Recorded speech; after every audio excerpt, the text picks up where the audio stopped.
So hello friends, welcome back again to my YouTube channel. In this video we will discuss about the alpha effect. Alpha effect जो होता है वो क्या होता है, ठीक है. The alpha effect refers to increased nucleophilicity of an atom due to presence of an adjacent adjacent alpha position जिसको कहते हैं atom with lone pair electron. कहने का मतलब क्या है कि यदि किसी न्यूक्लियोफाइल में, जैसे ये OH एक न्यूक्लियोफाइल होता है, ठीक है, OH न्यूक्लियोफाइल है, ऑक्सीजन के पास लोन पेयर इलेक्ट्रॉन है, या यहाँ पे नेगेटिव चार्ज भी है, ठीक है, लेकिन इसके जो सामने जो एटम जुड़ा हुआ है उसके पास कोई लोन पेयर इलेक्ट्रॉन नहीं है या फिर इलेक्ट्रॉन पेयर नहीं है. लेकिन जब हम हाइड्रोपेरोक्साइड की बात करते हैं तो ऑक्सीजन के पास नेगेटिव चार्ज है, साथ ही साथ इससे जुड़े हुए अल्फा पोजीशन पे या अल्फा या एडजेसेंट एटम पे लोन पेयर इलेक्ट्रॉन होने के कारण ये जो होता है वो ज़्यादा न्यूक्लियोफिलिसिटी दिखाने लगता है. मतलब ये ज़्यादा क्या करने लगता है, लोन पेयर इलेक्ट्रॉन को डोनेट करने का कैपेसिटी रखता है, स्ट्रॉन्ग न्यूक्लियोफाइल बनाने का इफेक्ट होता है यहाँ पे. तो इसको हम क्या कहते हैं, द अल्फा इफेक्ट, ठीक है. जैसे यहाँ पे हम हाइड्रोजन लिए, हाइड्रोजन में भी दो नाइट्रोजन है, दोनों नाइट्रोजन के पास में इलेक्ट्रॉन पेयर है, तो ये क्या करेगा, एक अच्छा न्यूक्लियोफाइल साबित होगा. क्यों, इसका कारण हम आगे देखेंगे, ठीक है. जो नॉर्मल न्यूक्लियोफाइल होता है OH, NH2 इत्यादि, और ये अल्फा न्यूक्लियोफाइल कौन कहलाएगा, जिसमें अल्फा पोजीशन पे लोन पेयर इलेक्ट्रॉन मौजूद हो. होता क्या है कि ये जो लोन पेयर का डेंसिटी होता है वो अधिक हो जाता है यहाँ पे, और लोन पेयर में रिपल्सन होने लगता है, जिससे वो क्या करने लगते हैं, लोन पेयर को डोनेट करने का क्षमता अधिक जनरेट कर लेते हैं, ठीक है. इसलिए इसको हम कहते हैं कि ये जो है अल्फा पोजीशन में यदि लोन पेयर मौजूद हो तो वो एक अच्छा न्यूक्लियोफाइल साबित होगा, ठीक है. 1960 में विलियम P.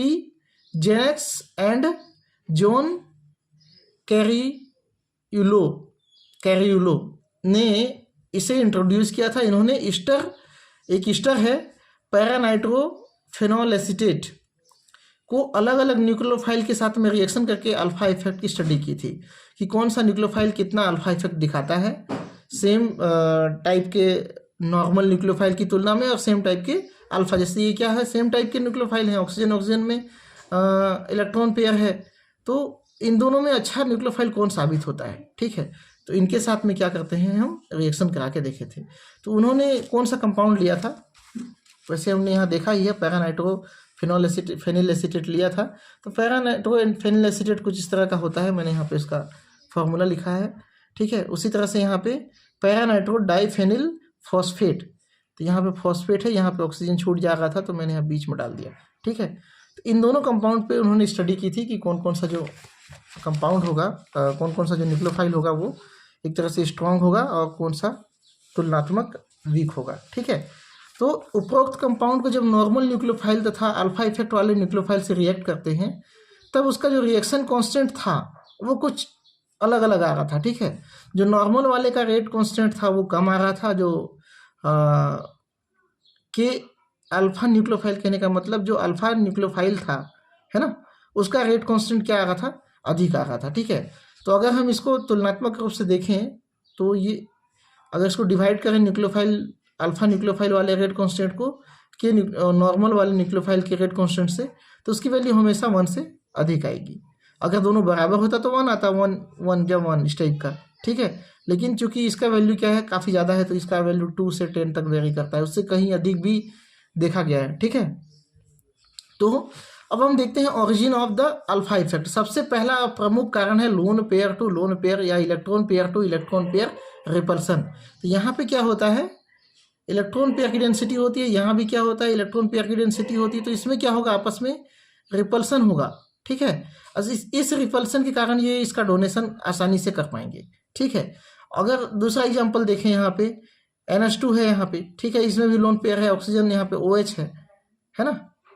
तो यहाँ भी क्या होगा, लोन पेयर से लोन पेयर में रिपल्सन होने लगेगा, तो रिपल्सन के कारण क्या करेगा, डोनेशन जो है ईजिली या आसानी से होने लगेगा, ठीक है. अब दूसरा जो कंडीशन है इंक्रीजिंग पोलराइजेशन. अब पोलराइजेशन देखो, यहाँ पे अगर पोलराइजेशन की बात करें तो रिपल्सन के कारण ही तो पोलराइजेशन आएगा, इलेक्ट्रॉन इधर रिप्लेस होने लगेंगे, ठीक है, पोलराइजेशन भी उसी के कारण आएगा। तो यहाँ कोई अलग चीज़ नहीं है, अलग से टॉपिक जरूर बता दो, अब बोल दो कि यहाँ पोलराइजेशन भी इफेक्ट करता है। पोलराइजेशन, अधिक पोलराइजेशन के कारण क्या होता है, स्ट्रॉन्ग न्यूक्लियोफाइल की तरह बिहेव करता है, ठीक है, समझ में आ गया। Transition state stabilization by lone pair at alpha position, ये तो आपको मोलिकुलर ऑर्बिटल अप्रोच जो मैंने नीचे बताया वहाँ समझ में आएगा। ट्रांजिशन स्टेट में क्या होता है, लोन पेयर का स्टेबलाइजेशन ज़्यादा होता है। क्यों होता है, क्योंकि उसकी एक्टिवेशन एनर्जी कम होती है, ठीक है, एक्टिवेशन एनर्जी कम होती है, जो मैं आगे डायग्राम से आपको समझाऊंगा। रिलेटिव स्टेबिलिटी ऑफ प्रोडक्ट, अब प्रोडक्ट जो होगा स्ट्रॉन्ग न्यूक्लियोफाइल के साथ में जो प्रोडक्ट बनेगा वो प्रोडक्ट क्या होता है, ज़्यादा स्टेबल होता है as compare to normal nucleophile, ठीक है। अमोनिया के साथ जो प्रोडक्ट बनता है वो हाइड्रोजन के साथ प्रोडक्ट बनने वाले प्रोडक्ट से कम स्टेबल होगा, मतलब हाइड्रोजन वाला प्रोडक्ट क्या होगा, ज़्यादा स्टेबल होगा। तो इसलिए ये भी एक टॉपिक बन जाता है, एक लाइन बन जाता है कि रिलेटिव स्टेबिलिटी ऑफ प्रोडक्ट के कारण क्या होता है, अल्फा इफेक्ट जनरेट होता है। ग्राउंड स्टेट डिस्टेबलाइजेशन, अब डिस्टेबलाइजेशन क्यों होगा, क्योंकि इलेक्ट्रॉन रिपल्सन यहाँ मौजूद है, तो वही चीज़ यहाँ बार बार आ रहा है, इलेक्ट्रॉन रिपल्सन के कारण उसका ग्राउंड स्टेट या हाइड्रोजन का जो नॉर्मल मॉलिक्यूल है वो थोड़ा सा अनस्टेबल हो जाता है।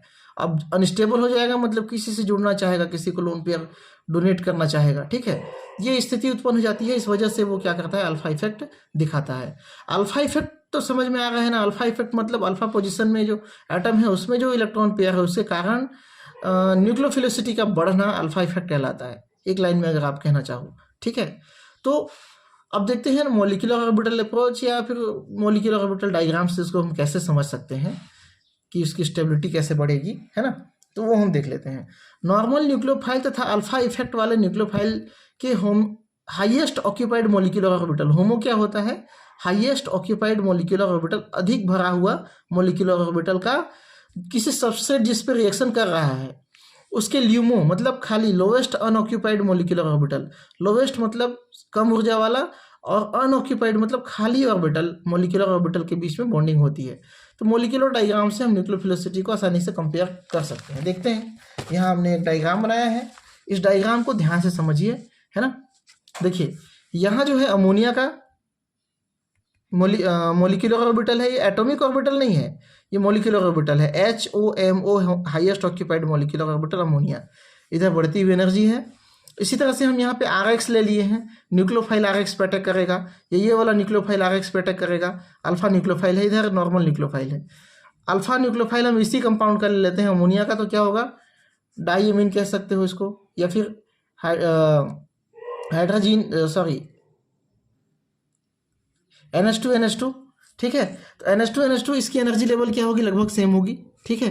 तो यहाँ पे जब केवल हम लोन पेयर इलेक्ट्रॉन को ले रहे हैं, इसका लोन पेयर इलेक्ट्रॉन यहाँ है, इसका लोन पेयर इलेक्ट्रॉन यहाँ है, ये अपने लोन पेयर इलेक्ट्रॉन को यहाँ पे आपस में मिलके क्या बनाएगा, दो मॉलिक्यूलर ऑर्बिटल बनाएगा, एक बॉन्डिंग एक नॉन बॉन्डिंग, एंटी बॉन्डिंग, तो बॉन्डिंग में 2 भरेगा, एंटी बॉन्डिंग में 2 भरेगा, यहाँ पे चूंकि 4 इलेक्ट्रॉन है, तो ये उसका हाईएस्ट ऑक्यूपाइड मॉलिक्यूलर ऑर्बिटल हो गया, किसका, इसका, ठीक है।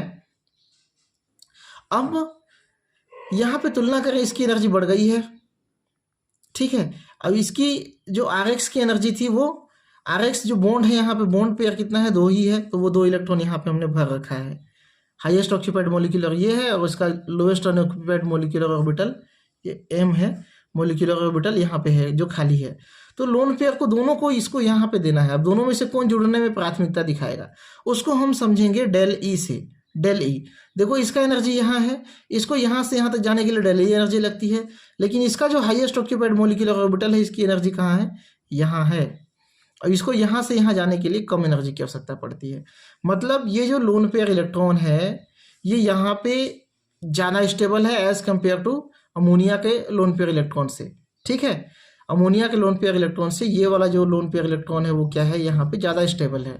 तो यही चीज़ को मैं बोल रहा था कि एक्साइटेड स्टेट में या ट्रांजिशन स्टेट में, बीच में कहीं ना कहीं ट्रांजिशन स्टेट बनेगा ना, तो ट्रांजिशन स्टेट में जो लोन पेयर की स्टेबिलिटी होती है वो अधिक होती है, किसका, अल्फा न्यूक्लियोफाइल का, ठीक है जी।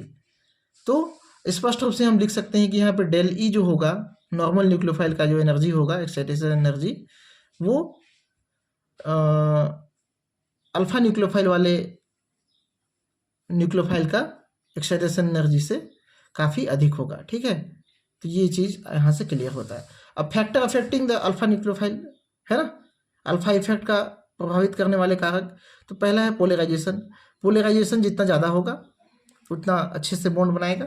सॉल्वेंट इफेक्ट, पोलर इफेक्ट यहाँ पे, और non polar solvent, polar solvent और नॉन पोलर सॉल्वेंट आता है। तो नॉन पोलर सॉल्वेंट में तो सीधा सीधा जो प्रभाव पड़ना है वो पड़ेगा, लेकिन प्रोटिक और एप्रोटिक में क्या होगा, प्रोटिक सॉल्वेंट में कुछ उल्टा हो जाता है, क्योंकि प्रोटॉन जो है न्यूक्लियोफाइल से जुड़ना चाहेगा। ठीक है, मतलब न्यूक्लियोफाइल को बेस बनाने का स्थिति रखेगा। अब एप्रोटिक सॉल्वेंट में जो प्रक्रिया हम पढ़ रहे थे वो प्रक्रिया फॉलो होगा। ठीक है जी, कोई दिक्कत नहीं होगा। लेकिन प्रोटिक सॉल्वेंट में थोड़ा सा डिस्टर्ब हो जाता है, क्योंकि प्रोटिक सॉल्वेंट में प्रोटॉन न्यूक्लियोफाइल के मूवमेंट को रोक के रख देते हैं, है ना।